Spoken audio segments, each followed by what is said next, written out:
tardes a todos nuevamente. Y bueno, pues esta mañana hemos estado hablando de Marte, la Luna y los encubrimientos que nos han estado efectuando sobre la cuestión de la exploración del universo. Y ahora vamos a un sitio más cercano.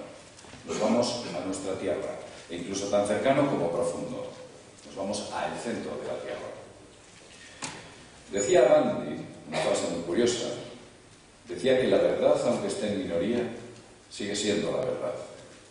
Hay muchas mentiras que aparentemente, por el mero hecho de estar en mayoría, nosotros pensamos que es verdad, o así nos quieren hacer creer.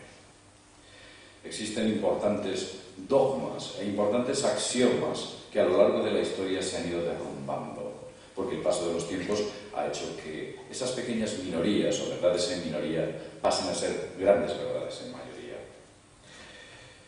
Esas verdades han ocurrido en muchos campos. En este caso, por ejemplo, en los dogmas geológicos que se han derrumbado. Fue Pitágoras quien empezó a decir que la Tierra era plana. Para él, la percepción de la Tierra era una especie de superficie plana. En ningún caso se le pasó por la cabeza de que pudiera estar viviendo en una esfera. Fue Eratóstenes quien descubrió que la Tierra era esférica. Entonces fue aquello toda una revolución. Y él lo demostró.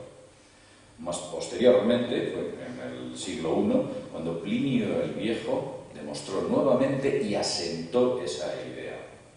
Durante el siglo XX, muchas personas creen que en el medievo la gente era absolutamente ignorante y pensaban que la Tierra era totalmente plana, o que la Tierra acababa en el confín, o que la Tierra no sé qué. Entonces ellos ya sabían perfectamente que la Tierra era esférica.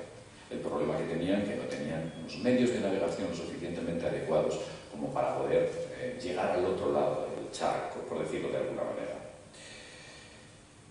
Desde hace, como ya he dicho antes, desde hace 2300 años se sabe cuál es su forma. Y desde luego, desde hace 19 siglos se estableció como dogma la esferidad del universo. Hacía mucho que sabían que nuestro planeta era una esfera. Pero la revolución la empezó a cambiar, en cierto modo, Alfred Wegener. Alfred Wegener fue quien planteó la idea de la separación de los continentes. Él, cuando era un jovencito estudiante, con 8 o 9 años, al observar un mapa mundi en su colegio de primaria, cuando estaba estudiando, vio que las piezas encajaban extrañamente: Sudamérica, África, Australia, la India.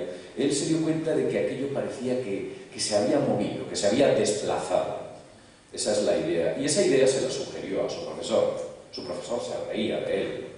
Su profesor se estaba riendo de su propia ignorancia, porque Wegener había descubierto que efectivamente en un momento dado de la historia la Tierra estaba unida en un solo continente cuyo nombre era Pangea.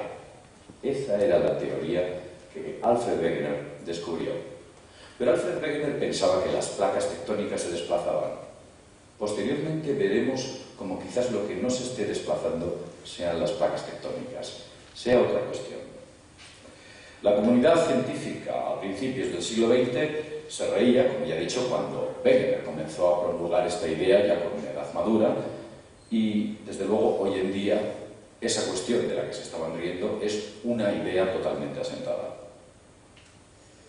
Pero ¿qué queremos decir cuando en esta ponencia hablamos de que la Tierra es hueca? Hablar de que la Tierra es hueca es una auténtica osadía. Es un atrevimiento. Pero ese atrevimiento tiene un fondo que les voy a explicar en estos momentos. ¿Qué es la Tierra hueca? Cuando decimos que la Tierra es hueca, tratamos de decir que la geomorfología de la Tierra es como una esfera hueca. Una esfera en la cual en el centro brilla un sol interior. Una esfera en la que existen los mismos elementos geológicos que existen en la parte exterior: mares, ríos, montañas e incluso océanos. También existen, para acceder a ese mundo interior, dos aperturas, una situada al norte y otra situada al sur, denominadas aperturas polares. Desde luego todo esto es una auténtica osadía y está dinamitando la cuestión o la conciencia de la geografía actual tal y como la conocemos. Hubo muchos científicos que plantearon esta idea. No piensen que yo me he subido aquí y me ha subido la sangre demasiado a la cabeza, la presión arterial me ha afectado y he decidido plantear la idea de que la Tierra es hueca. Muchos de ustedes conocerán a Kepler, un gran matemático, un astrónomo eminente. Kepler escribió un libro que se llamaba Somnia, y en ese libro decía lo siguiente: la luna y los astros deben ser huecos. Ella planteaba esa posibilidad. A él ciertas cuestiones no le encajaban, y la única forma en la cual le encajaban es planteando la idea de que todos los orbes, o gran parte de ellos, eran huecos. Posteriormente a Kepler, otro importante científico, como fue Edmund Halley, allá por el siglo XVII, también planteó, este es Kepler, y aquí tenemos a Edmund Halley. Fue también un matemático, fue un astrónomo. Este tipo fue muy inteligente para su época, incluso desde luego lo hubiera sido para la nuestra. Descubrió la periodicidad del cometa Halley, redactó la primera carta de la declinación magnética, calculó la excentricidad del planeta, calculó los movimientos de las estrellas, calculó las primeras tablas de mortalidad en el mundo, dirigió durante muchos años el observatorio de Greenwich. Este hombre era un genio. Y propuso, entre otras cosas, que la Tierra debía ser obligatoriamente hueca. No había otra alternativa. Eso para Edmund Halley.